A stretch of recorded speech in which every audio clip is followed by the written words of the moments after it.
I love Mulan 1998. I grew up watching it and can't imagine my life without it. It's one of the few Disney movies I can't get tired of watching, like Hercules and Beauty and the Beast. I think what I love most about Mulan is its relevance to morality. The movie refrains from telling the audience what exactly to believe while encouraging them to be true to their own heart. This story could have easily become one that critiques gender roles, femininity, or patriarchy, but instead chooses to honor diverse cultural beliefs, practices, and generational differences. It allows and respects the audience to decide for themselves what is the right thing to do. I believe Mulan 1998 argues doing the right thing means following your heart, the heart being your conscience and empathy. To see my perspective, I'll describe relevant characters and how their scenes support this theme. The characters I'll discuss are Fa Zhu, Mulan, and Li Shang. The rest of this video assumes you've seen Mulan 1998. I'll be discussing characters, plot, and spoilers, so if you haven't watched it, please stop the video and go watch it. Fa Zhu? The Fa Zhu? Fa Zhu is Mulan's father. Through dialogue from various characters, we learn Fa Zhu has served the military and considers it an honor to serve again. He also walks with a limp and depends on a cane for balance.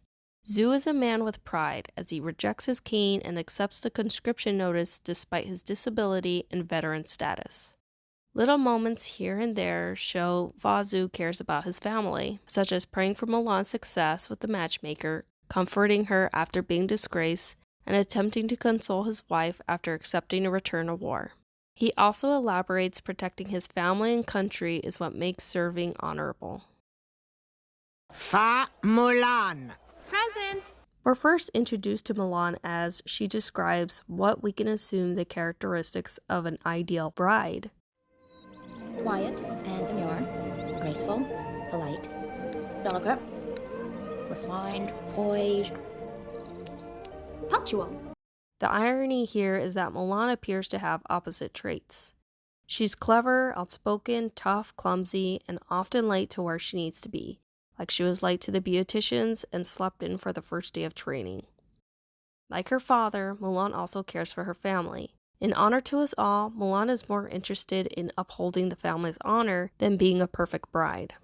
It's not honor and pride that Mulan particularly cares for, but because Fa Zhu does, she feels compelled to maintain them. There are 4 important scenes we'll discuss: Under the Magnolia Tree, the argument, Reflection on the Mountain, and Mulan's return. Under the Magnolia Tree.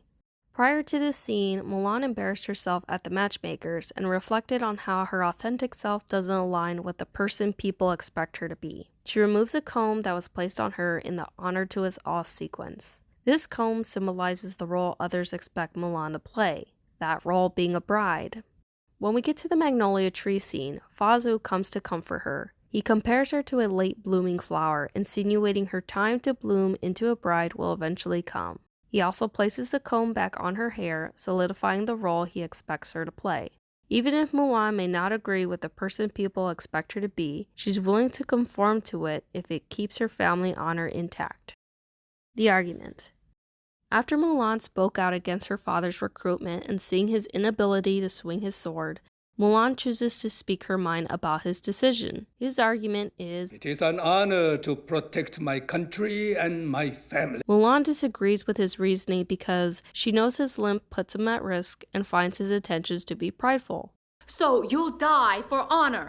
Fa Zhu ends the argument claiming to believe he's doing what's right and accuses Mulan of not knowing her place, referring to the role she's expected to follow as a woman. Mulan rejects this role and leaves her comb at her father's nightstand. She could have left without leaving the comb, but she wanted to leave a message to her father that she does know her place, but she must do what feels right to her heart.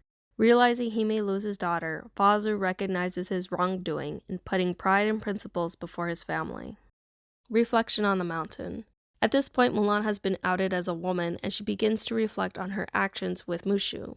He makes a point that she had good intentions. Hey, come on, you went to save your father's life. What inspired me to make this video is Mulan's response to Mushu. Maybe I didn't go for my father. What do you mean? What do you mean? Like, is she saying she didn't want to go to save his life? No. Keep in mind, Mulan left home when Fa Zhu prioritized the family's honor. She believed she could uphold that honor without letting her father return to battle. Maybe what I really wanted was to prove I could do things right. So when I looked in the mirror, I'd see someone worthwhile.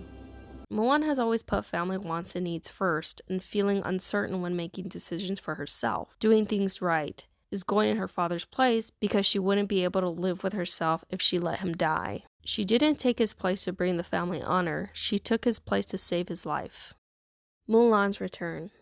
When we finally get to see Mulan and her father reunite, Fa Zhu is under the magnolia tree, holding the flower he compared Mulan to. Mulan approaches him, without telling him how much she missed him, and immediately presents to him the Emperor's gifts of honor. Believing this is what her father still valued most, Mulan is surprised to see her father drop the gifts on the ground, embracing what's most important to him and declaring her the best gift of all. This is not a story about family first, but because Mulan and Fa Zhu share this value, decisions made from the heart include their family. Don't worry, I didn't forget Li Shang. Shang has military experience and, according to his father, extensive knowledge of military techniques. Shang admires his father greatly, which likely shapes his motivations to become like him. Despite wanting to be a great captain, we see Shang recognize Pink's accomplishments despite using unconventional methods, such as his retrieval of the arrow and the avalanche. Shang's background is what compels Shang to commit to his principles. But in various scenes, we get to see how his trust in Ping contradicts them. There are 3 important scenes I'll discuss: the mountain, a woman, the palace. The mountain. As the Han army reveals themselves, Shang accepts death and commands Yao to simply aim the last cannon at Shan Yu.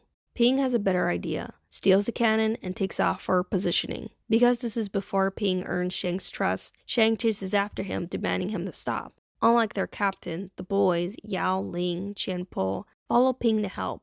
Once the avalanche proves to be effective, Shang gives Ping the credit of saving his life, despite disobeying orders. Shang even goes as far to say, And for that, I owe you my life. but I found this to be an expression of gratitude, not to be taken literally. I'll talk more about this debt in the next scene. A woman. Once Mulan is outed, Shang is pressured by Chifu to punish her. Shang isn't simply influenced by Chifu, if anything, he doesn't appear to like him. But Shang is torn between attempting to honor the principles of respected military leaders and his trust in Ping. The boys aren't devoted to the same principles as Shang, so they lunge forward, but are told to stand down. Mulan tries appealing to Shang by telling him how she served to save her father. As she accepts the fate she's given, Shang spares her, claiming, A life for a life. My debt is repaid. Shang's reasoning is unconvincing, since he's never shown treating lives as transactional, nor should we expect him to take owing his life to Ping so literally. Shang recently lost his father, so the combination of empathy and having his life saved by a trusted soldier compelled him to spare her life. With or without the death, he wouldn't have been able to kill her. The palace. After Mulan discovers the Huns have survived, she rushes into the city to warn Shang and the boys. Shang chooses to ignore her, whereas the boys look at her without a response. But didn't Shang trust Ping? Why ignore her now? Shang is conflicted. He is pushed to a point where certain principles contradict what he feels. Mulan as Ping proved to be a trustworthy soldier, but the identity was a lie and a crime. Once the Emperor is held hostage, Mulan lets the soldiers know she has an idea, and of course the boys don't hesitate to follow her. Why are they quick to trust her again when Shang isn't? The boys are willing to set principles aside and follow their heart. Shang hesitates because he struggles to choose what and who to follow. Finally, Shang joins Mulan, with his late arrival demonstrating the difficulty in setting his past moral codes aside. I used to think this was a story about head versus heart, but the reality is, what we believe as logical isn't always consistent, and what we believe is our heart isn't always without logic. At the beginning of the video, I mentioned how the story could have easily become a critique on gender roles, femininity, or patriarchy. While I think there are some aspects of the topics to discuss, there are other videos to watch on them. I think what some other stories get wrong about these topics is directly telling the audience how to feel instead of allowing the audience to reflect and decide for themselves what is right. Thanks for watching. I'll likely never make a video again. I just hope after listening to me yap, I managed to help you enjoy watching Mulan just an inch more. Okay, bye.